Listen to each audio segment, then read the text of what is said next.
Takže čau lidi, jsme u ničeho, žádného videa.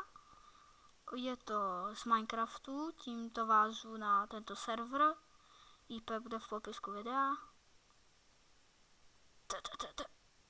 Teď jsem na nějaký mega ultra debilní skákače a je tady se mnou Tomáš, který sedí vedle mě, ale to je jedno. To je pakoš! Viktore, hebni! Jo, já ho schodil! Ha, máš pověsit, čurák. Počkej, funguje tady tohle. No, nefunguje. Tak to je jedno, všechno, když budete potřebovat, tak se s váma klidně zahraju s Tomem, ještě se... Ale to je ten hajzl, co mě schodil. Trapák. Hej, jdem do Kauflandu. Máme RSTP. Kaufland. Hej, tak to nemusíš naučit. A tady to nefungovalo, nějaký trapák. RSTP. Aha, já napsal Kaufland. To je jedno. No tak se tam budeme podívat a to je jedno. Nevím, jak dlouhý budu mít díly, to se teprve rozhodnu a záleží jaký. Když budu představovat nějaký server, tak nevím, jestli to bude moc dlouho. A zase jsem chcípil, to se už fakt nedá. No tak na to pečeme, jdem do toho Kauflandu. Takže... Kaufland. Tak. To má být Kaufland, tady jsou šípy. Maximálně.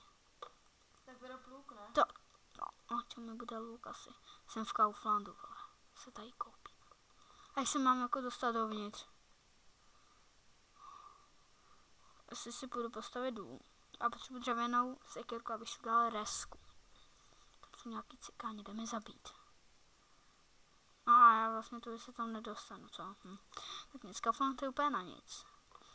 Mohl bych vám ukázat můj starý barák za jinou postavu.